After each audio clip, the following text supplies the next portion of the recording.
amusement playground. Can you hear us now, Cindy? The microphone closer to you as well. Okay, everybody hears now? Sorry. So I called the meeting to order, and then the first thing I did was to welcome our new board member, David Turnbull, and remind him of what committees he agreed to be on. So he'll be serving on URSA, BAR, and be the board's representative to EPSCoR, which is the Experimental Program for Competitive Research. You want to say anything, David? Well, I just, I was thinking this morning going into the first board meeting, it reminded me of a little Sesame Street video I used to watch with my kids 30 years ago that said, one of these things is not like the other. One of these things just doesn't belong. We know you belong, and we know that you're a strong advocate for education, so we're thrilled to have you here. I wanted to also thank a couple of other board members. I wanted to thank Cindy Sidaway, who agreed to chair the Comprehensive Math Plan Development Committee. Board members, you'll remember that we had the middle school math group that worked all of last year, and one of the recommendations was the development of a comprehensive math plan similar to the one we have for literacy that can guide our actions over the next year. So she's got a really high-powered committee, and we'll look forward to your recommendations, and thank you for your willingness to take on that big task. And then I'd also like to say thank you to Sean Keogh, who agreed to add some significant responsibility to what she's already doing. She's agreed to be the chair of audit, and she is now the board's representative to IRON, which is the Idaho Regional Optical Network. So thank you, Sean, for agreeing to add those things to your agenda. Mr. Liebeck? Yes, President Clark. I guess, Bill, I'm going to do these motions since you're on the road here, if that's all right with you. Yep, good by me. I move that the board, pursuant to Idaho Code 74-206-1F, convene into executive session to communicate with legal counsel for the public agency to discuss the legal ramifications of and legal options for pending litigation or controversies not yet being litigated but imminently likely to be litigated. And I believe we need a roll call. Second? Seconded by Callie. Would you please call the roll? Dr. Linda Clark. Aye. Bill Gilbert. Aye. Superintendent Critchfield. Aye. Sean Keogh. Aye. Kurt Liebeck. Aye. Kelly Roach. Aye. Cindy Sidaway. Aye. And David Turnbull. Aye. Motion is carried, and we will move to an executive session.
sorry.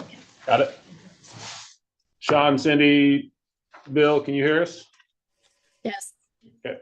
The board concluded its discussion and took no action on the matter discussed.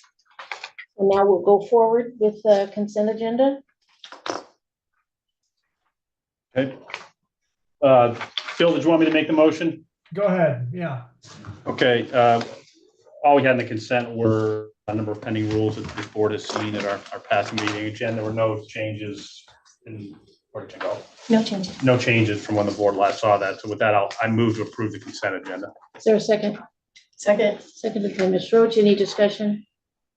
Madam President, just a comment. Yes. Prior to the vote, just an awareness piece for the board on the pending rule docket 0802012401. As you know, in the special education realm, we are under requirements from the federal government.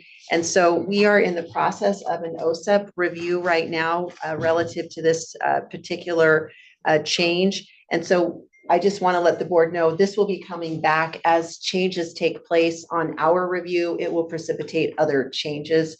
So if you see something related to this coming again, we were expecting it. So just want to make that known. Thank you. Any other discussion? Hearing none, all in favor say aye. Aye. Opposed, no. Motion carries. We'll now move to Business Affairs and Human Resources. Yeah, so first item, the item on the agenda. Can you today- turn your volume up, Bill, please? I got you, Bill. Go ahead. Can you hear me? Yes, And now we can. that's really good. You guys didn't have any video for a little bit, so something's going on your end, I think. First item on the agenda today is request from University of Idaho, request for capital project and development agreement approval for the on-campus housing improvement. I think we're going to kick this off by turning it over first to President Green and then Brian Boysen. President Green. Yeah, thank you. Appreciate it.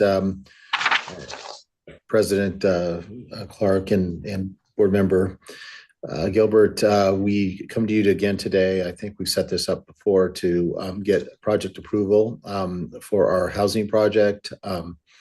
You previously approved $12 million spend down so that we could do some site preparation work. We're now coming to you for approval of the overall project and the financing, and so with at least interim financing at this point. So with that, I will turn it over to Brian Foisey. Yeah, thanks, President Green. Good afternoon, Dr. Clark, Chair Gilbert, members of the board. I'm Brian Foisey, Vice President for Finance and Administration at the University of Idaho.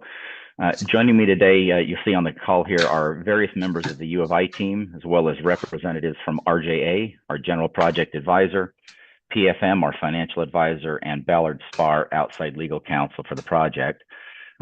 Due to the large number of potential participants, I'll just ask them to introduce themselves as they join the presentation or answer questions from the board.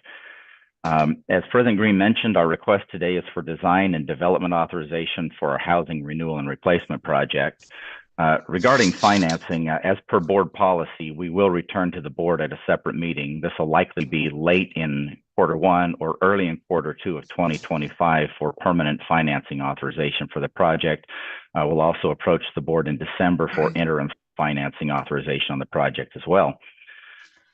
Also, in accordance with direction that we received from this board in May, our request today covers only phase 1 of this project, which involves demolition and replacement of South Hill housing units, as well as phased remodels of Theophilus Tower, Wallace Residence Center, and our Elmwood apartments, along with all infrastructure and utility improvements necessary to deliver the project and support the new and renovated facilities. Phase 2 of the project, should we proceed, involves commercial development, a new undergraduate residence hall, and market rate housing opportunities for other members of the university community. This would all come to the board at a later date as we were able to verify that phase 1 is proceeding on time and on budget. Again, this is in keeping with the instruction we received from the board back in May. The work on phase 1 will be executed through a fixed price development agreement with our master developer, which is Gilbane. The development agreement establishes a not to exceed total project project budget of almost $163 million, transfers both budget and schedule risk to the master developer, and enables them to manage contracts and subcontracts to support project delivery. A bit like a design build delivery process in essence. With respect to a justification for the project, this is supported both by the condition of our existing housing assets at the University of Idaho and our enrollment growth trend at the university. I'll start with student growth. The university's overall enrollment has increased from 10,791 students in fall of 2020 to 12,286 students in fall of 2024. This is a 13.9% increase in 5 years. However, more importantly, the freshman class size has increased from 1,429 students in fall of 2020 to 2,025 students in fall of 2024. That's a 41.7% increase in 5 years. Further, during that time period, the university achieved 3 years of record high freshman enrollment, including a 17% increase in fall of 21, a 17% increase in fall of 22, and an 8% increase in fall of 24.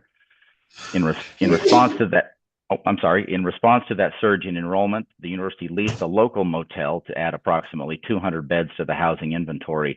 That lease is a temporary measure, and student satisfaction surveys don't support the long-term use of that motel as a permanent housing asset, so that will ultimately be taken offline through termination of the lease. But without that overflow option, housing occupancy rates would currently be at 104% for our on-campus housing. And just want to draw a quick comparison here, as is the case for our Vandal hybrid budget model. This is the new budget model that we developed under President Green's leadership. The data here for enrollment demonstrates that we are building housing assets to accommodate growth that has already occurred, as opposed to building for enrollment that we hope will materialize.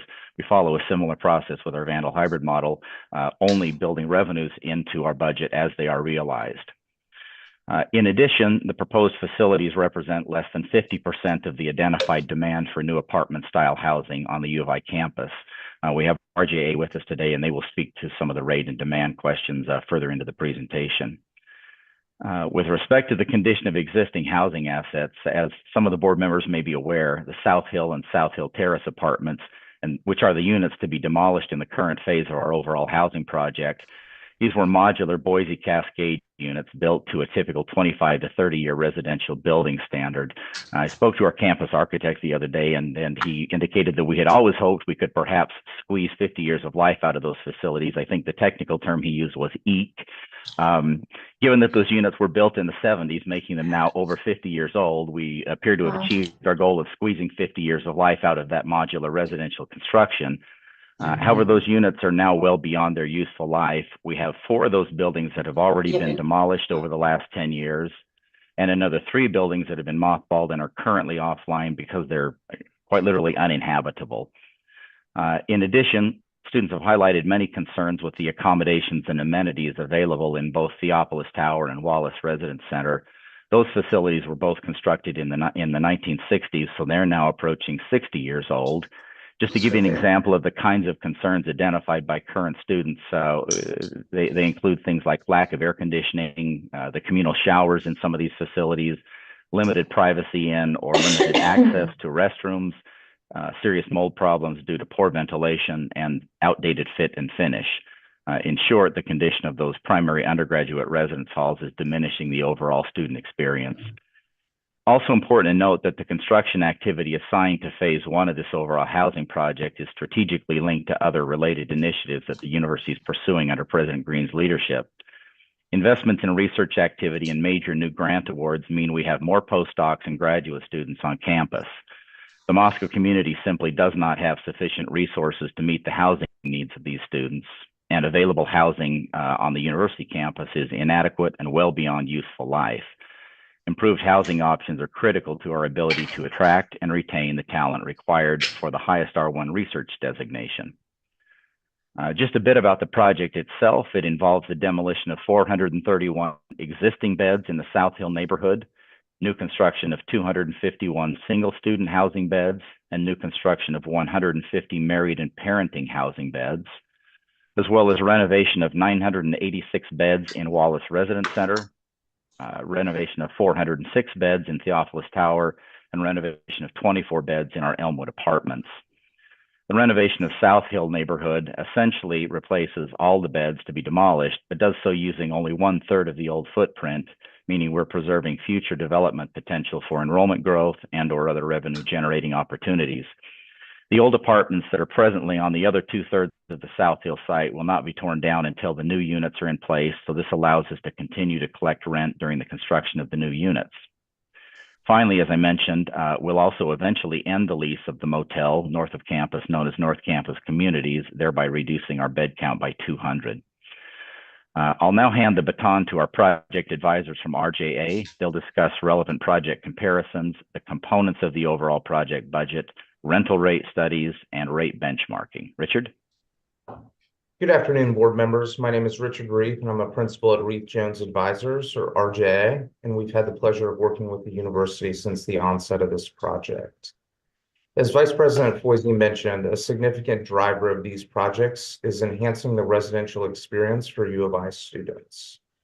And as part of our planning and pre-development process, we wanted to take a look at some other higher education student housing projects, both locally and nationally, to understand how our costs compare. And as you can see in the table at the bottom of the slide, our cost per square foot for new construction is in the middle of the comparison set. The project cost per square foot above the new South Hill project, which is highlighted in gold, are within the state, and those below that are some out-of-state projects, but similar types of apartment-style student housing. The new South Hill project is larger on a per-bed basis than some of the comparable projects, largely due to the nature of who we are serving. A mix of upper division, undergraduate, graduate, and family students who require additional space within their residential units. As a result of the larger space per unit, our hard and soft costs per bed are on the higher end of the comparison set. It's important to note that we have about $5 million or so worth of unique South Hill specific costs, which are impacting the overall costs and the cost per bed. If we were to adjust all the projects in the table to the same 2026 opening year, assuming 3.5% per year cost inflation, the new South Hill project would be about 4% less than the upper end of the project set. And the table on the bottom right is a breakout of all the associated costs, including utility infrastructure, costs resulting from the unique site and nature of this project, and the more than $6 million worth of included and identified contingency. As we move on to slide 7, at the onset of this project, we conducted a student housing market study and updated that earlier this year. We received responses from almost 2,500 students and have more than 57,500 data points from U of I students that helped us inform decisions on housing improvements, amenities, and rental rates. Overall, students value living on campus, but the physical conditions of some of the existing facilities leaves a lot to be desired, and there's demand for additional on-campus housing to accommodate the enrollment and retention success that the university has had, in addition to bolstering the student experience. Through our survey, nearly 60% of students indicated a desire and a willingness to live in and pay for renovated housing, and 15% of students expressed the same viewpoint for new construction. Overall, we believe that the proposed amount of new construction, the 400 beds, represents about half of the potential demand from students. The approach we've taken is to be conservative related to the overall project size. Aside from direct feedback from U of I students, another component of the decision-making process was looking at comparable rates for comparable projects at select institutions within the state and non-university housing in the Moscow area. With the proposed set of capital projects and associated rental rates, our average rental residence hall rates will be below the target peer set, and our apartment style rates are directly in line. The tables on slide 8 are a graphical comparison of what I just mentioned. In the top table, you can see that our current rates are about 30% lower than the select peer group. The table on the bottom right showcases the after completion rental rates. Our future rates will still be a significant discount for residence halls, approximately 23% less, and our apartment style rates will be within 1% of the peer group. I also think it's important to note that the apartment style rates are a little bit nuanced because we have a large number of smaller density units, 1 and 2 bedroom configurations, to meet the needs of the target market of students we're serving. These unit configurations are less common in on-campus housing across the country and are inherently at a higher price point than other configurations with more density, like 4 bedroom units. However, our price point is at or less than what is available in the Moscow community for comparable style housing. And the feedback that we've received from local student housing operators in the area is that they wish they had more lower density units or 1 and 2 bedroom configurations, since those are far and away the most popular with the student population.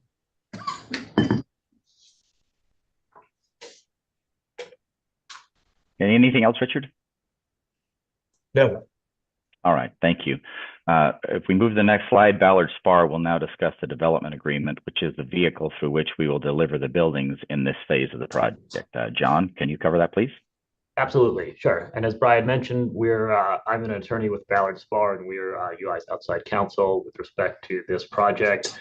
The development agreement follows the advancement of pre-construction work by UI's private partner, Gilbane, under the master development agreement and the existing pre-development agreement and certain early construction work under an early construction work agreement that is also currently been executed and being performed under. The project covered by the development agreement includes the South Hill facilities new construction and the Wallace, Theophilus, and Elmwood renovations. Big picture, Gilbane's primary obligation under the development agreement is to design and build the project by certain required deadlines under the development agreement. And provided they do that, university's primary obligation under the development agreement is to pay Gilbane the stipulated all-in sum of $147.48 million. With respect to those payments, I will note that there is a payment for services under the PDA and likely a payment for services under the early construction work agreement that will be paid at execution of the development agreement. Those are separate from the stipulated sum. The stipulated sum will be paid via a one-time lump sum at execution of the development agreement in monthly installments based on work completed during construction, and then certain milestone payments at substantial completion and final completion of each element. All project costs will need to be consistent with the pre-agreed project budget attached to the development agreement. With respect to project risks, Gilbane will generally bear design risk and construction risk under the development agreement. Gilbane will have been expected to complete project due diligence, such as site inspections, prior to execution of the development agreement, and will bear responsibility for any issues that should have been identified during that due diligence. Gilbane will also take the lead on most of the required outside governmental approvals and permits. UI, as a general matter, will only be responsible for costs and delays caused by either actions of UI or its contractors, unreasonable governmental delays, such as unreasonable delays in issuance of permits, or other circumstances that Gilbane couldn't reasonably control for, such as catastrophic weather events.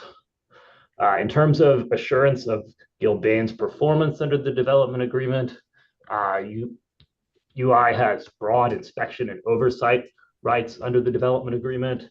There will be customary payment and performance bonds and insurance in place.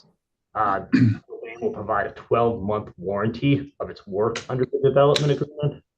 And in the event Gilbane does not hit its completion deadlines, there will be liquidated damages available to UI. And there's also a requirement that Gilbane will cover certain temporary student housing costs if those deadlines are missed. There are three circumstances under which the development agreement can be terminated: either a Gilbane default, a UI default, or for the university's convenience. UI will owe termination compensation under any of those circumstances, but the amount will range from a smaller amount for uncompleted work if there's a design build, or if there's a Gilbane default termination, to a more substantial make whole payment if UI defaults or terminates for convenience. And I will finally add that the development agreement has been modeled to provide protections and consistency with respect to the ongoing utility P3 and its underlying agreement. Okay. Thank you, John. If we can move to the next slide, PFM, the university's financial advisor, will now discuss the basic parameters of the plan of finance and the indicative financing terms. As previously mentioned, in accordance with board policy, we will approach the board at a separate meeting, again, likely in quarter one, late in quarter one, or perhaps early in quarter two of 2025, to seek formal financing and debt authorization. Before PFM takes over, I'd like to note that the financial model for this project has evolved somewhat over time. While we were originally considering what you might deem a true housing public-private partnership, we're now recommending a university debt finance project. So it's a more basic financial model at this stage of the game. The regulatory environment does not currently support the creation of the new 501c3 entities that would have been necessary to execute a typical housing P3 project. You may from time to time hear us inadvertently refer to it as a housing P3, but again, want to be clear with the board here that it is a basic university debt finance project. The project debt financing plan includes both an interim financing plan and a permanent financing plan. We'll approach the board on two separate occasions to seek authorization for each of those. And if I can, I'll now ask Heather with PFM to discuss some of the basics of this plan. Heather? Thank you, Brian. Members of the board, as Brian mentioned, I'm Heather Casper, Financial Advisors. We have been acting as the financial advisor to the university for over the last 7 years. And the slide in front of you presents the plan of finance for the project as Brian described in the various steps of approval. This provides for just a high-level overview of the various strategies the university will be using to finance the project. First, we have the initial funding, which is the use of university reserve funds. Use of these funds will be reimbursed from the permanent financing, as a reimbursement resolution has already been approved and executed. The next step is the use of interim financing. Again, as Brian outlined, the university has issued a request for proposals to obtain the lender for the interim financing. Proposals have been received and are currently being reviewed. The evaluation team is on track to have a lender recommendation to be approved by the board at its December meeting. Lastly, we have the permanent financing. And as Brian mentioned, we anticipate the permanent financing would occur in the first half of 2025, pending approval by the board. The next slide presents a graph of the projected amortization for the permanent financing. These bonds would be tax exempt general revenue bonds. And while the bonds will have the general revenue pledge of the university, it is anticipated that the debt service would be paid from housing and auxiliary revenues. The bonds will be amortized over 30 years with a level debt service structure and a 10-year par call, which aligns with the university's past borrowing practice. It is also expected that these bonds will utilize a capitalized interest fund to manage interest costs on the bonds until the development projects are fully online. Thank you, Heather. Again, just to reiterate for board members, the sole source of funds for this project will be university debt financing through general revenue bonds, subject to approval of this board at a later meeting date. So effective budget control of the project, given that we have no other funding source, comes as the board then would approve debt financing. As Heather mentioned, all debt service payments are to be made from housing and other auxiliary service revenues, although general revenue bonds of the university are secured through a general revenue pledge, allowing us some degree of flexibility to tap different revenue sources if needed over the anticipated 30-year life of the debt. Even with this new debt on the balance sheet, the university would remain well below the state board debt ceiling of 8%. Our controller just ran this number this morning. With this new debt added to our balance sheet, our debt ratio would be 4.32%. So again, well below the board's threshold of 8%. If we move to the project schedule slide, finally, important dates to note include, as Heather mentioned, a December board agenda item to seek interim financing approval, a Q1 or Q2 of 2025 board agenda item to seek permanent financing approval, and various opening dates for South Hill, Theophilus, Wallace, and Elmwood based on phased renovation. These opening dates began as early as fall of 2025 for Theophilus Phase 1 renovations, and this all wraps up by fall of 2027 for the final phases of Theophilus and Wallace. With those explanations, that concludes the formal presentation. We're grateful for the time at a special board meeting like this, and we would be happy to respond to questions. Are there questions from the board? Mr. Liebeck? Yeah, my initial reaction, just based on everything I'm seeing in projects I'm involved with, is the contingency was way too low based on just what's going on inflationary from an inflation standpoint. Is it my understanding based on what you just presented that that's a risk that's borne solely by Gilbane in this structure? Yeah, Regent Levick, I'll actually ask Richard Reith to respond to that question.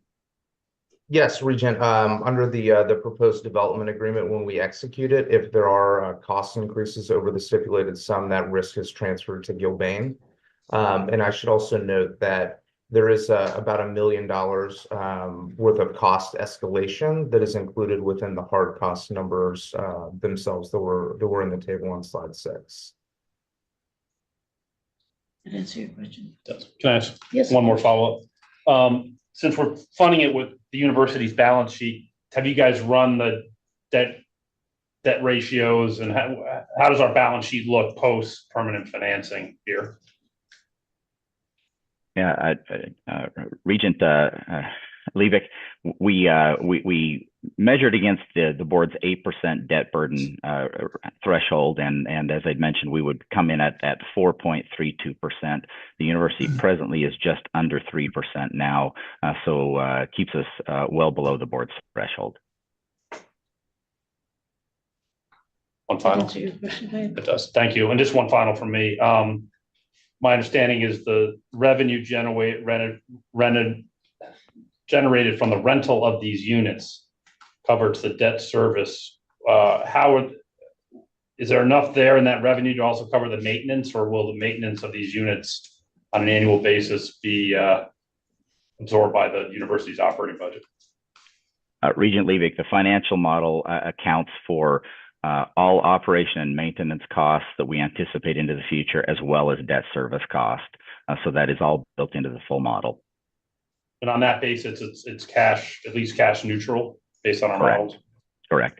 And we'll obviously have significant fine tuning of these numbers by the time we approach the board in late Q1 or early in Q2 as we complete additional successively more detailed design processes that ultimately terminate in the final construction documents. Superintendent Critchfield.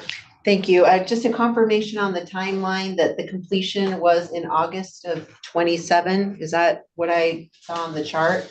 That wraps up the last of all of the various projects here, this fall of 2027 for the final phases of Theophilus and Wallace. Different dates. So then my follow-up question to that is, in the meantime, with students that are being displaced in other areas that you're not going to be able to utilize, what's the plan in the middle of that?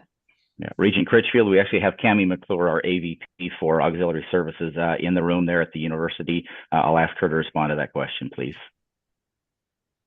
Members of the board, thank you for the opportunity to respond. Our goal, we have gone through and modeled what we will do with students. We currently have a live-on requirement for freshmen. We will continue that. We will take, we will then have, as other students who are sophomore, junior, seniors, well, we will not have as much space for them, but we will continue to support all of our first-year students, and we.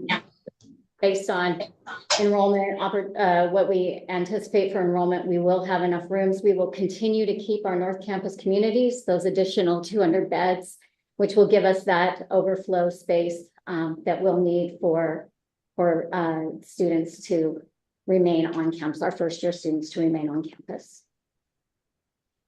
Can you refresh our memories on what options there are for off campus for those students who are not freshmen? Yeah, we have a number of properties, off-campus apartments that students have the opportunity to apply for rental. We list those on our website, and if a student is unable to stay on campus or needs assistance, then we help provide assistance in finding other opportunities within the community. Can I ask a follow-up kind of Yes, a Superintendent. thank you. So you're holding the freshmen, you're making sure that they've got somewhere to go, then sophomore, junior, senior. That's, I guess, as you progress in your year, it's more on your own to figure that out. Do you have a number? I mean, have you identified how many students are going to need to be making different decisions in the next 2 years? What that looks like? At any given time, so go ahead, Brian. I was just going to ask Cami if you were ready to respond. Oh, sorry. Yes, I am. And I also have Erica Lordi on here, who is our Director of Campus Services, who may be able to actually augment what I can say and or give a different perspective. But at any given time, the number of rooms that will be offline, we have space in the North Campus communities to accommodate. Eric, is there anything you'd like to add to that would be helpful for the board? Yeah, thank you. Throughout the phasing of the construction, specifically in Wallace, we will have about 200 beds per year that come offline. And so Cam's exactly right. We have 200 spaces that are available at North Campus communities. And so the spaces that come offline for the next 2 academic years will be able to be backfilled through the North Campus communities to help ensure that as many students that want to stay on campus can during these renovations. Can you tell us what percentage of the housing requirement is met through the Greek system? Just so we get a full picture of. About 30% of our first-year students live in Greek housing, and about 65% live in the residence halls for their first year. Thank you. Other questions? Board members? Yep. Yes, David. So this is my first board meeting, and I am not up to speed on what's happened to date. So the presentation that you gave to us here, is this something that the board's just saying this time? This has gone too far. We've seen elements of this. They brought us up to speed before. So David, we have seen most. Okay, so if I could just get a copy of that slide deck, that would be helpful for me to get up to speed. Scott, if you'll have your team send out the slide deck to all board members, post the call, that'd be great. Yeah. Are there other questions or comments? Mr. Gilbert, do you want to go to motion, please? Sure. I move to approve the request by the University of Idaho to execute the proposed on-campus housing improvements project, including a project budget for a cost not to exceed $162.82 million. Approval of the debt financing will be sought at a subsequent board meeting. In support of the project, I move to approve the attached development agreement in substantial conformance with its current terms for execution between UI and Gilbane. Approval includes authority for the Vice President of Finance and Administration to approve all necessary and requisite consulting and vendor contracts over the length of the project. Approval also includes the ability to execute contracts for all utility extension, expansion, and repairs necessary to deliver. Is there a second to the motion? I'll second. Seconded by Mr. Liebeck. Is there any further discussion? Seeing none, all in favor say aye. Aye. Aye. Anyone opposed, say no. Motion carries. Thank you for giving us such a thorough view of the project. That was very helpful. Thank you, President Clark. Superintendent. Thank you. This motion, you'll notice, is a repeal of something that was included in materials that we saw in October. Sometimes in the many pages of board materials that we get, things slip through the cracks, and this is an example of that. So as I mentioned earlier, as a comment with the consent agenda, over the past year, the Department of Education has been undergoing a comprehensive review of the special education manual that is required by our U.S. Department of Education through the Office of Special Education Programs. So the first review focused on specific learning disability criteria, but was expanded to non-special learning disability revisions. And so in the oversight and error of including the non-special learning disability revisions were approved, and we're requesting that those be removed prior to the pending rule going forward, because we haven't had adequate time to go through the public input and to prepare our LEAs for those additional procedural changes. And so again, the revisions or the removal of these pieces will come back to the board. We're just not ready for that section before it goes forward. And I do have our Director of Special Education online if there are specific questions relative to why we're asking for this action today. Are there questions of the superintendent? Go to motion. Thank you. I move to repeal the special education manual approved on August 21, 2024, and to approve the special education manual as presented in attachment 3. Is there a second to the motion? Second. Seconded. Thank you, Kelly. Any further discussion? Hearing none, all in favor say aye. Aye. Opposed, no. Motion carries. Thank you. Mr. Levick. Thank you, President Clark. Jen, can you provide a intro to this topic? Yeah, absolutely. Thank you, President Clark and Chairman Levick.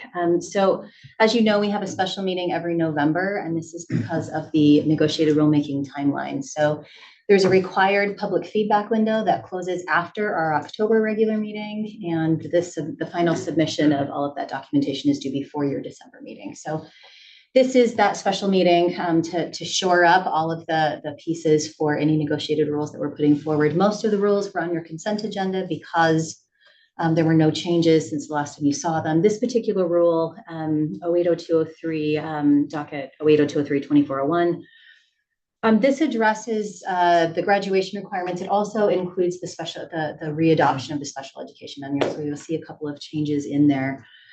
You'll notice in your packet that you have the updated section of the rule, and then you also have a summary of the feedback we received. The State Board of Education received a total of 9 comments about the proposed rulemaking. Most of those were related to special education, and attachment 3 is a summary of all of that commentary. Some of that commentary did result in feedback and changes that were made to the rule, and you'll notice that those are identified highlighted. So if you're looking at attachment 2, I'm on page 808 of your packet. You'll see things that are highlighted in yellow are things that were updated most recently. So you'll notice that the date change on the adoption of the special education manual to reflect the last vote made today. You'll see a couple of other things. We changed micro-credentials from 2 words to 1 to be consistent with how it's used in other places. So most of the changes are really non-material. There were a few changes a little farther down. I'm now on page 811 in the secondary language arts section. A couple of changes were made there really just to clarify understandings of the intent of the changes to those graduation requirements, but not material changes to what's actually being proposed.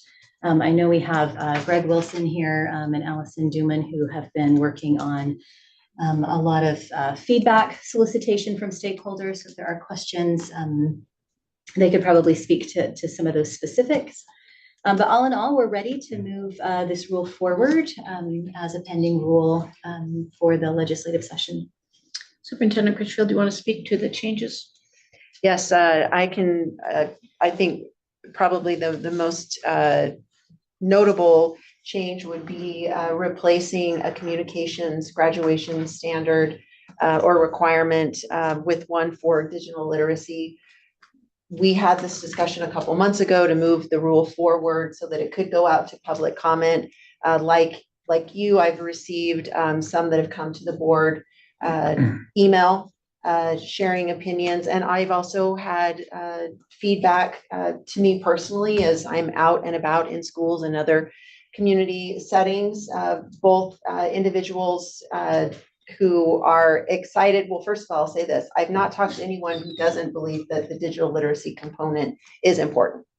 I think some of the concerns are that there would be a diminishment around a speech element of that. So I think a couple of things that I would point out would be one, that we don't have a graduation requirement for speech, a speech class. The graduation requirement is actually communications, and it was left to districts to determine how they met those. And over time, for many of our districts, speech became the class that satisfied that requirement. So I think that that's important to distinguish. And we have a local control state where the state sets the minimum. And for districts who have this as speech itself as a high priority, they are able and have the authority to maintain that as their own graduation requirement if speech is how they've determined to meet the communication requirement. And so our I guess, process or plan moving forward with communications would be to take the elements of the communication standards and infuse those into other classes. We believe that it's not an overall diminishment. We want students who are in science class to also be able to communicate. Students that are in, fill in the blank of what the content area is, that we believe that those standards need to be incorporated rather than just singled out as one class, one day, one year. And so as we've talked with speech teachers on what that can look like in their local district, recognizing that there are many students who don't have the opportunity to have an in-person experience for this communication requirement as it translates to speech. Our friends at the Idaho Digital Learning Alliance, they have offered speech specifically as a way to satisfy the graduation requirement. In fact, a third of all students who take the communications by way of speech take it through IDLA. And so for looking statewide, there are districts and places where having an in-person experience in a speech format is very important. And we would ask those boards to keep that. We're not saying to get rid of that. For other districts that don't have the ability to offer it in that way, this allows them to have more control over how they meet some of these communication standards. I'm just looking through my notes here. I think really that's been the main focus has been around speech. And so that's why I spent some time talking about the fact that it is a communication requirement. We're not diminishing that or saying that it's not important. As the state requiring the minimum, we allow districts to add upon that. One of the big points of feedback that we received in not so much in support either way of what it is, but that the state isn't adding to. It gives districts the ability to maneuver through that. You saw in your materials the schedule of going out to the regions, again, receiving feedback, whether it was folks at the Department of Ed or myself. I'm trying to think, Allison, Greg, is there anything you would add from the field as they traveled around? And then I also would note a change to make what has been the senior project a more meaningful experience for students. And I think when this, I believe, Dr. Clark, was your district who got, you had this baby, and as we've tried to, raise it, I think the concept and the idea of it was to connect your experience as a student, the knowledge, to the practical application of the knowledge. What does that look like? And over 20 years now, it looks different, and that's okay to an extent. We still think that there's value in some sort of a culminating project that demonstrates your application of competencies. What did you do while you were here, and what can you do with the knowledge that you have? So we believe this future readiness project as a requirement provides some of that uniformity and consistency, that you can still have individual characteristics within your district, but an expectation that there's some meaning behind what our students are doing. Yes, I remember Dr. Clark beta testing senior projects on my 4 children. Okay. There you go. There you go. Superintendent, do we have any data that tells us how many of our districts and charter schools have additional graduation requirements above what the state requires? I think everyone does. What the number, I don't know. Allison, have you got the range of what that looks like? Thank you. Yes, That was my next it is, question. it is minimal, the number of districts that are only requiring the minimum number of requirements. In our work over the summer, we saw a range anywhere from low 50s upwards over 60. There's some districts in North Idaho that are requiring 62 credits for students to graduate. So a majority of our districts are exceeding the state minimum at this time. Thank you. Other questions for? One, if I could just yes, add one, I'm I'm sorry, sorry, I just didn't one more thing, and I'm looking on page 813 of the board materials. If you, something that also would be new, would be for districts, calling on them to establish pathways, localized pathways where they will develop and show at least 2 or more pathways that align with post-secondary goals of the student. That there isn't just, we talk, well, I'll say it like this. We talk so much about the options that are available for students in our state. Previously, we've had just one door to walk through to get that at the state level. Districts have had the ability to create other ways to, for students to achieve graduation requirements or get industry recognized certificates. And a few years ago, the state made it possible to have a CTE designation on your high school diploma. What we're doing here now is recognizing that this is important for families and for students. And for districts that maybe haven't had the ability to do this, this is our state nudge to say, this is good for kids, this is good for our students. And that we want them to create opportunities for students that align with what their goals are upon exiting the system.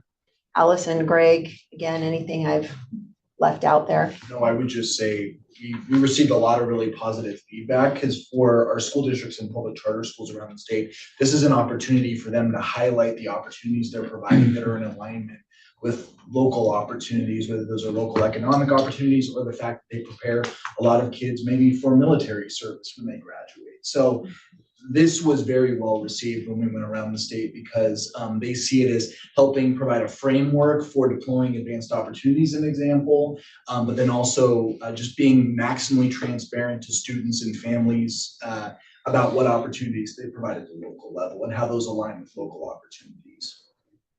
Are there any questions or comments from the board?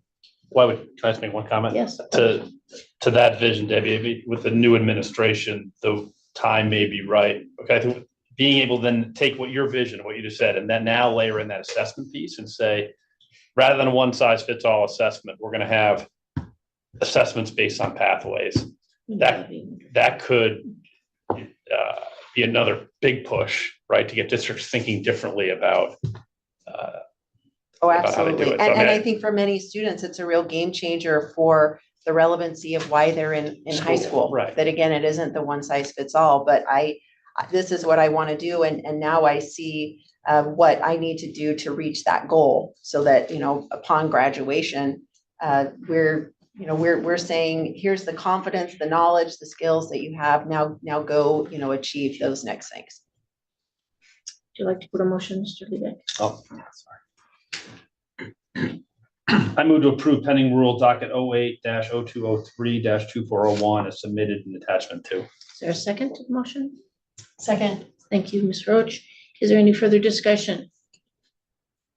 Seeing none, all in favor say aye. Aye. Opposed, no. Motion carries. Director Whitworth.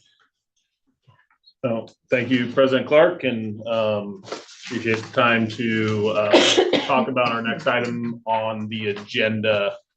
And I'm glad to kind of share some overall kind of thought process around this, walk through the components of these resolutions, and then open up for discussion if it's you will. So these are draft resolutions, and there's no, this is for information and discussion today. So there's no decision in front of the board regarding these resolutions.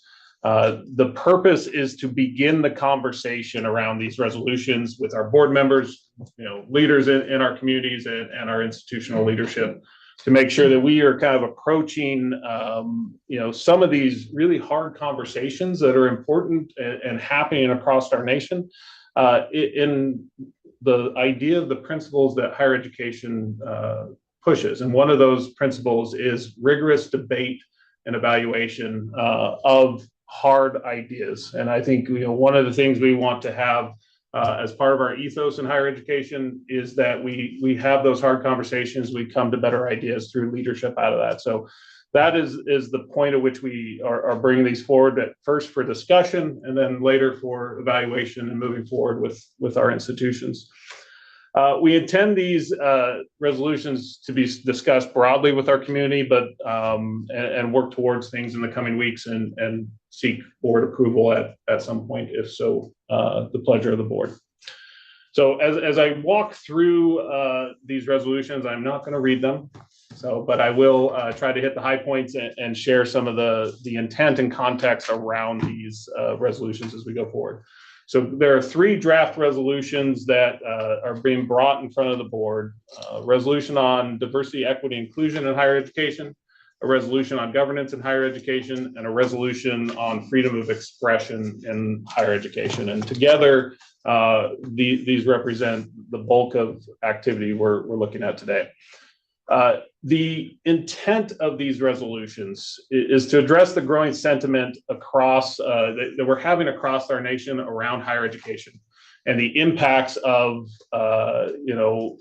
ideas or thoughts and way of which we deliver education to our students and create the opportunities ahead.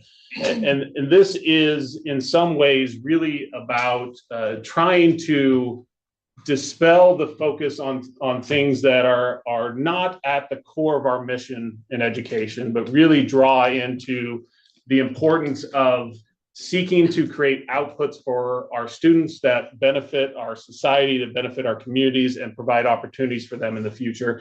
And that be the focus of our higher education system. These resolutions are not, and I want to make this kind of very clear, they're not about addressing one particular body of students or our populations. They're really about trying to set the expectation that we are holistically looking at students as a whole body and how we move those students towards successful outcomes. And so, as we have these hard conversations about areas where sometimes presumptions or thoughts or otherwise emotions around these difficult topics tend to put us on other sides of these issues. As we have these discussions, this is really about having those real conversations of how we talk about outcomes as a whole for all students. And we keep that on the focus as we go through these, if I would. All right, so jumping into the resolutions, there's a couple things I want the board to understand at the very top of each resolution is a representation of the authority vested in the board by our Constitution and also by statutes in Idaho. This board has broad authority over the entire educational system and especially over our four-year institutions. And that is important to maintain and make sure that you all are leading out on critical things in the future. So the first 2 on every resolution speak to the board's authority, both from the Constitution and statutes, but also to the authority over our four-year institutions and the expectation of setting that waypoint out in the future of where our institutions should meet our community needs in the state. Focusing on the first resolution was the resolution on diversity, equity, and inclusion in higher education. A couple points to really point out to you as you were reviewing these and we debate these over the coming weeks is that many of the ideas here actually are already been vetted by this body many times. And one of those very highly is that the board and the post-secondary institutions are invested in the success of every student, regardless of where they come from, difficulties, various components of success or not. It is about the success of every student. And that is primary to this board and in our policies as well. As I jump down, another point that I want you to focus on is many times in these conversations, it's hard for leaders to take ownership of the direction of which things go on because of the very complicated system that higher education is. Idaho's institutional accreditor, which is the Northwest Commission on College and Universities, our policies and their policies do not direct institutions to do specific things regarding any of this, right? Or anything. They measure against the mission that is presented by that institution and the leadership or board that sets that. And then they provide for general standards of quality assurance based on that methodology. And so as we talk through these, realize the goal of some of this is to make sure that we vest the leadership of Pathway Forward in the presidents and also in the institutions that they manage and the board at which it goes, not point the fingers at other entities that are hugely important to our educational system, like the accrediting bodies are, but make sure that we are taking responsibility where it's appropriate. Additionally, as you kind of go through the resolutions here of the now therefores, the first one on page 1, when we talk about maintain equality of opportunity, that is important. That is a standard of ensuring that people have access to do things, but also that equality of opportunity means that it's merit-based and that people have to take effort and action towards success. And so we talk about that. One of the big risks when we have conversations about diversity, equity, inclusion, and I stated in here because we have some language that seeks to define personal identifiable characteristics. And this is a term that we've pulled from some of our peers in other states that have actually further ahead in some of these discussions and have made action regarding very similar resolutions that we're looking at. They've defined personal identifiable characteristics. In the state of Idaho, we have not done that. And so I think as we evaluate these over time, remember that the idea of diversity, equity, inclusion, or an ideology around diversity, equity, inclusion has not been clearly defined in the state. And as we've worked with our institutions, I think that's something that we will continue to try and make sure clear so that we're not dealing with individual perceptions and things as we go forward. So keep that in mind as we evaluate these. Further on into the resolution, we speak to a point that the institution shall have no central office policy, procedure, or initiative dedicated to diversity, equity, and inclusion, except as required. And then we have a list of various components. That exclusionary list has been vetted in other states, especially Utah, to define components where law or otherwise necessity for participation, such as athletics and others, is required to have those exclusions. And so that was vetted quite heavily and we believe represents a way of moving this forward.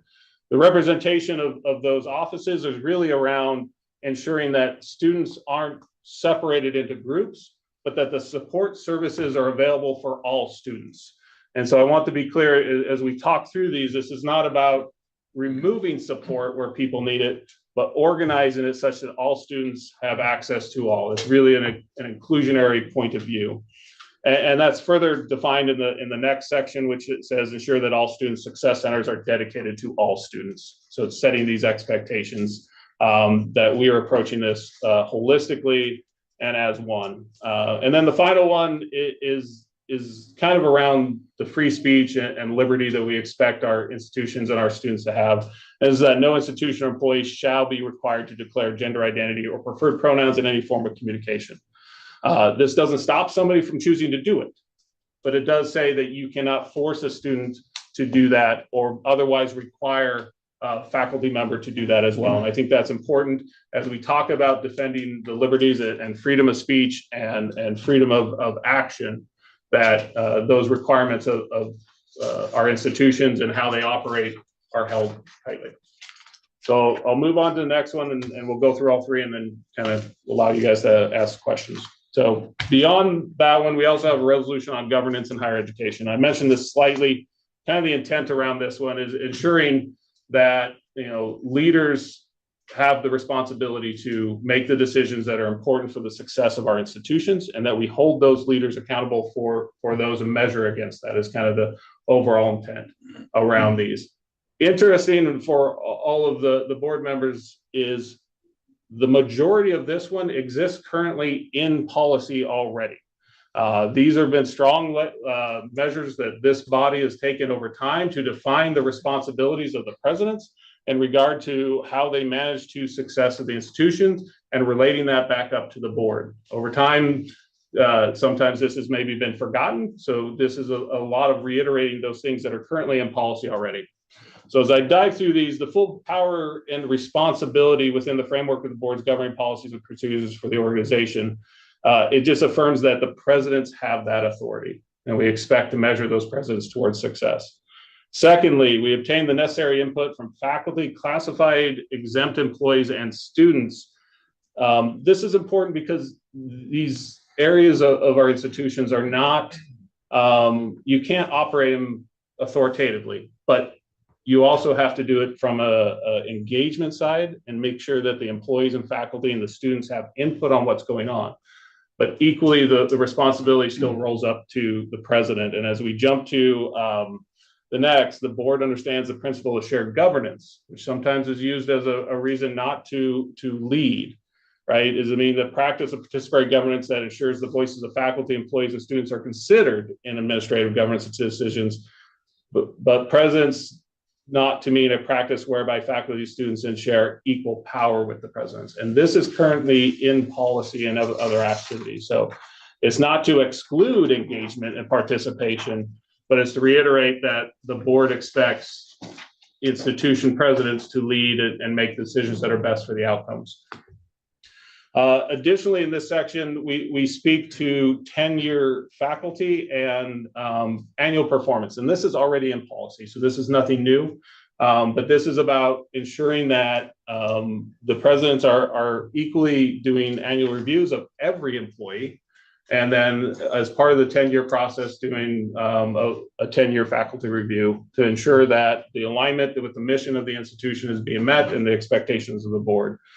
So these are just reiteration of that and ensuring that that continues on. And the kind of outcomes of these whereas is really that we as a board and you as a board and through this office help establish clear criteria for evaluating the performance of presidents and their duties to ensure successful outcomes of all students. And that's a duty that would come on this board to be sure of as we step into our evaluation time. Secondly, that an annual report will be related to post-tenure review to ensure that that activity includes reviews that are appropriate. And then finally, that a faculty code of conduct would either be established or maintained. Many of our institutions already have, code of conducts that represent the ethos of how we expect education to be delivered. And that I'll get to a little bit to that in the next one. But essentially that we promote that rigorous debate of ideas, the challenging of activity and the freedom of speech that exists on our campuses today. And so that kind of is the point of the resolutions of governance. Finally, the freedom of expression in higher education. And we did pull a lot of the activity on this one from our partners in Utah after talking with them and some of the things that they did. And I think this really represents the intent of our institutions to promote an environment where we support free speech to its fullest extent, such as in our nation is an important fight that people share and can have rigorous debate, and that is not shut down in any way, but also not refined by institutions to only one side. And so that net neutrality is important as we get into these. Students may not be directed or otherwise compelled to personally affirm, adopt, or adhere to any political, religious, or philosophical tenet or ideology. Currently already in board policy, but reiterating some of these components. The tenets of freedom of the tenets of academic freedom and academic responsibility. And I think this is an important part of our policy that is already currently exists. And I encourage anybody who's not read that to spend some time. I want to read both of those because these are tenets of importance in our higher education. Academic freedom is a longstanding philosophical, legal, and constitutional principle of freedom of speech that advances the right of post-secondary students, faculty, and institutions to pursue educational opportunities that seek, examine, apply, discuss, and build knowledge, theories, values, concepts, or ideas without fear of censorship, retaliation, or threat to institutional status. And this is a hard one in our world, right? To have difficult conversations, but I think as one of our principles, and this is currently in policy, we hold to that. But also within policy, which I think is uniquely and strong in Idaho, is that freedom comes with responsibility. And that's the second tenet of these definitions, is the academic responsibility is a commitment by students, faculty, and institutions to strive to protect the academic freedom of others by appreciating their special position in the community, performing academic obligations with intellectual honesty, and promoting the free exchange of ideas and showing respect towards those whom they both agree and disagree. And we have some great examples in our institutions where this is happening, enforcing those debate and have rigorous battles. And last night, a critical component important to all of us, school choice, right, was a great debate on school choice at Boise State University, hosting two sides of that debate and encouraging people to learn and be educated on these things. I think that is a tenet of who we are in higher education, what we must continue to do, fight for and maintain as we go forward. So these, I won't read all of these, but these kind of therefores are really about setting those expectations of neutrality by our institutions, that they're not forcing dogmas or other ideas onto our students, but challenging our students to think critically and be able to engage in debate in the future on these issues. So maintain institutional neutrality. We have protect speech and rights and free expression. We're not going to force students, or people out. We want them to debate those. Academic freedom and responsibility, we've talked about those and going forward. So I encourage you to read those. The other point of this one that I think is important to share, and it's another tenet of the freedom and responsibility component, is we want our students to learn to make good decisions based on information that is available, and battling that and sharing those ideas across the board. And so that academic responsibility by the student is also the liberty to make their choices, but also know what their choices are. And so one of the tenets of this last one is around curricular transparency and ensuring that students have clear understanding of the classes they're taking, but also can make their choices and have enough variability to choose how they want to go, and ensure that no student is forced to take something that is not of interest or belief that they have.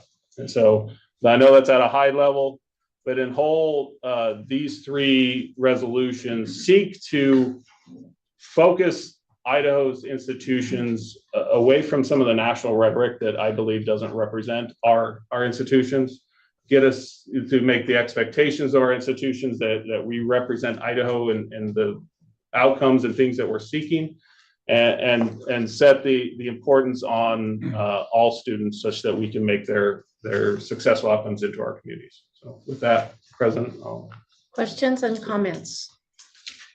I'd like to make a comment. Go ahead, Kelly. Josh, I'd like to thank you for this work. As you mentioned, a lot of this information is already in policy. And I think it's just a matter of refining it and communicating that we already have these policies and strengthening the knowledge and letting people know that we really do believe in these things and we are doing this work. So thank you for your efforts. Well, I have to say, I thank this team, and our team did a lot of discussions, a lot of background on this, and talked to a lot of our peers to bring out some of this information. Mr. Liebeck? Yeah, I mean, I'll speak from a national standpoint, then I'll bring it down to Idaho. Nationally, higher ed has a real problem. And it showed up recently in the Gallup poll, where, I don't know if you saw the recent Gallup poll, where only 36% of Americans have confidence in higher ed. And a lot of it comes down to, is it worth the investment? But a lot of it has to do with many Americans believe our campuses have become politicized. And when you see the kind of protests we had on many campuses across the country around the tragedy in the Middle East and how those were handled, it just fuels this perception that our campuses are not necessarily open to all ideas and have a point of view. And I don't want to use the word indoctrination, but that it gets to that point. And what happens to us here in Idaho is that everybody watches the national news. And they believe that if something is happening at Columbia University, then it must be happening at the Idaho State. And I don't believe our institutions have the issues that many institutions of higher ed have in this area, but we have to recognize that the perception of Idahoans is being shaped by the national dialogue. So I think it's really important for us as a board, as Callie said, to come out and be leaders for the state in really being clear about what we believe in. And I think you and your team have done a nice job in each of these three areas. The one area I do have concerns on is the diversity, equity, inclusion policy. And I'm not saying it's not correct. I'm just saying I don't know enough to know whether it's correct. And my concern, I'll state my concern and then others can jump in. As I read it, the language to me could be interpreted in so broadly that our institutions might go out and eliminate things that at least me as a board member can't support. I think you stated it well, Josh, that we want every student to be successful, but we have to recognize that every student comes to our campuses from a different starting point. And for a student to be successful in college, they need two things. One, they need the academic support, recognizing they come with a different set of capabilities and the advising to be able to navigate a university. But they also need to be able to find their people, right? That you need to be able to find that close group of friends that can do this journey together. And we have a lot of programs on our campuses that support Native Americans, that support veterans, that support first-gen students. All those programs are really, really important for students to be successful on our campuses. And so what I'd hate to see here is that this language is interpreted in a way where we get rid of stuff that really makes it different for students. So I'm not saying this language is wrong, but I guess what I would ask is that we really vet this language with our presidents and ask them, all right, if this is the language, what changes on your campus? So that at least I, as a board member, could say, if they say, well, it means we get rid of X, Y, and Z, and I might not agree with getting rid of X, Y, and Z. So the other two I don't have a problem with. I think the ones on governance, freedom of expression were really well written. It's just that one on DEI, I think needs another level of, I need another level of input from the institutions before I'd get comfortable with supporting it. So Dr. Clark, I'll leave it there. Other comments? Go ahead, Dave. I just want to tack on an additional thought to the last comments that Kurt shared. As I've made an effort as superintendent to go around and sit down with our tribal leaders, with our 5 tribes, one of the things that I am asked about when it comes to DEI, what does that look like for our Native students? And certainly would not want to do something that removed some of the programs that we have at our institutions that are designed to help our tribes be successful. We've done a lot of connections. We've got a lot going on, and I highlight them because that's what's at top of mind now.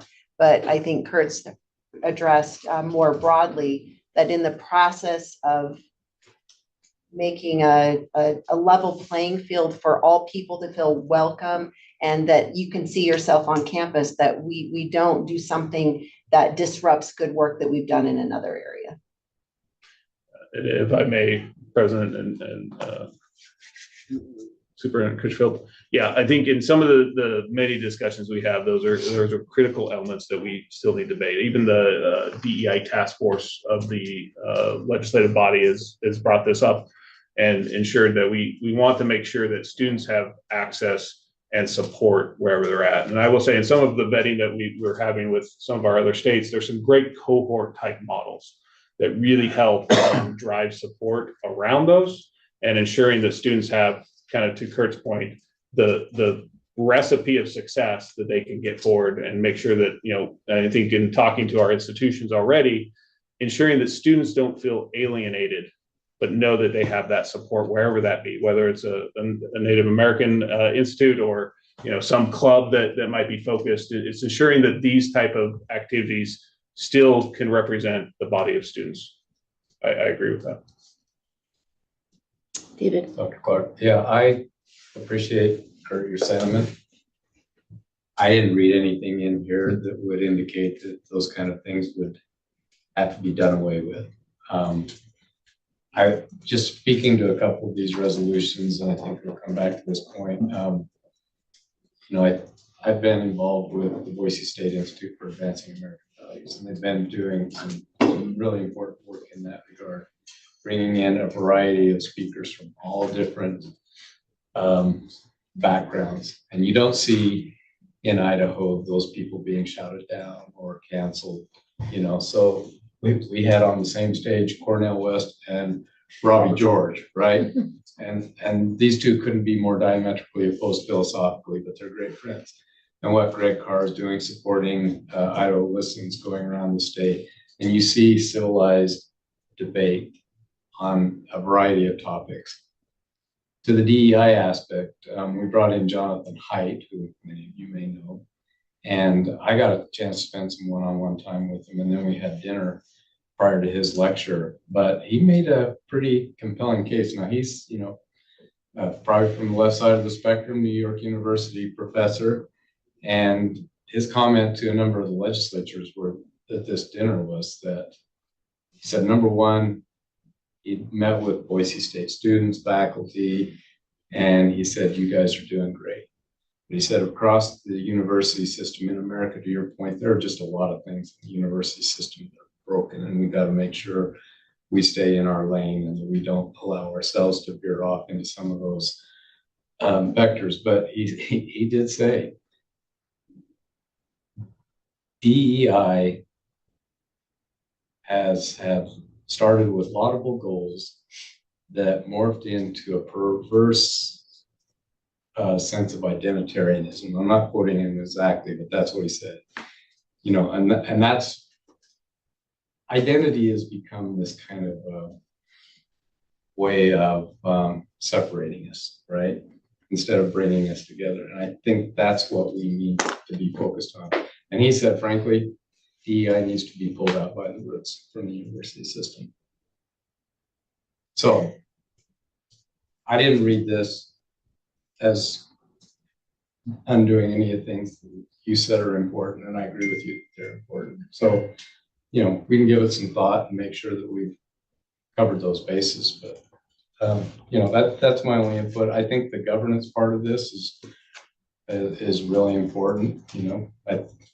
I also had the question, Josh, for you. I mean, you said this is in policy already. Putting this in a resolution, does this raise the visibility of it, both for the board and for the universities and so forth? Is that the point of this? Yes, it does. There are components in policy, and then the therefore is the action out of that, or kind of driving to align policy to action with our institutions in support of that. So yes, it does raise it up and draw the action forward.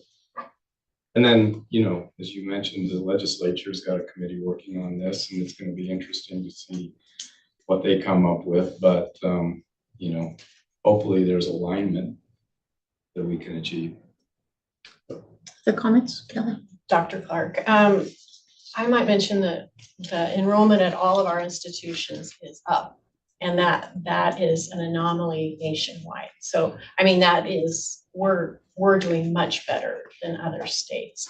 I would also mention that I believe one of our institutions has already implemented some changes to address the DEI concerns. And I'm really interested in, that could potentially be a model for us to view and see how it's perceived by students in the community. I just wondered if that was based on another state's model, because instead of having individual, like a DEI center on campus, now they're calling it the Center for Student Success.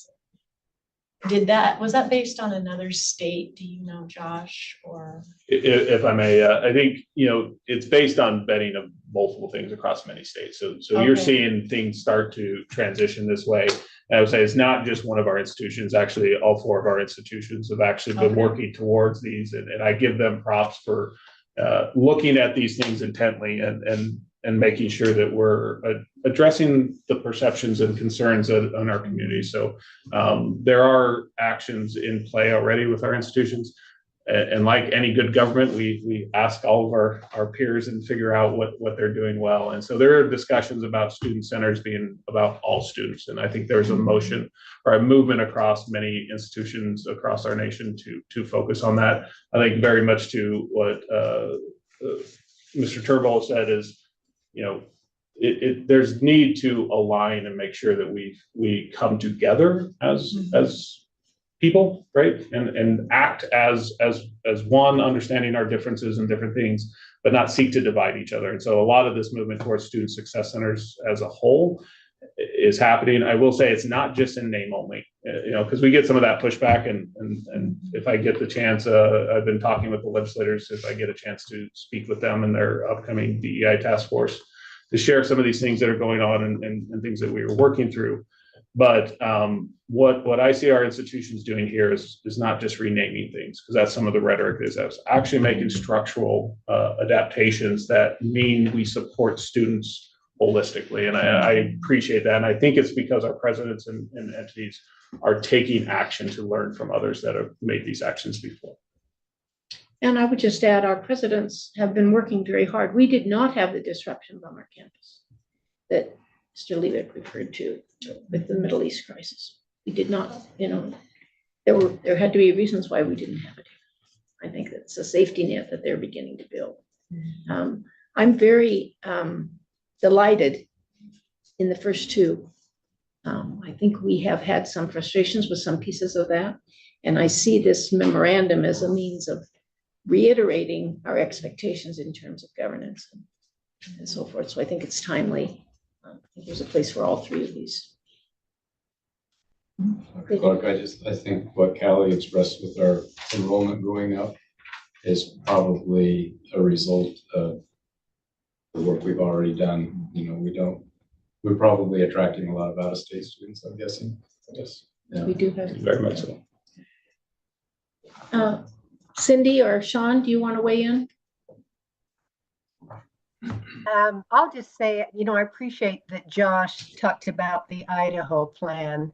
We get a lot of money, a lot of language coming in from other states, other sources, but I think we need to make it Idaho's plan. And I'm glad that you emphasized that, Josh, because I think we have our way of doing things here. So thank you. I agree with you, Cindy. Any other comments? Just Dr. Clark. Yes. So Josh, maybe could you just articulate what you as sort of next steps and timing to move this forward? Yeah. So some of the next steps in our commitments with our institutions is sit down and have these conversations with presidents, provosts, and their body of leaders in their communities, and make sure that we vet some of these points of interest.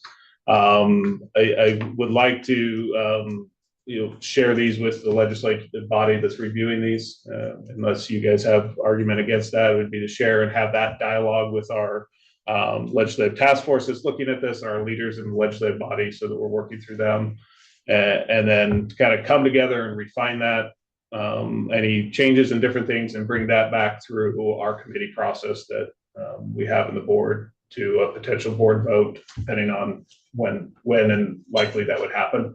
Earliest, obviously, is our December meeting. That might be pretty fast, but it is an option. But we'll seek to do a lot of engagement and look for board guidance on when the right time to bring it to a final decision by this board.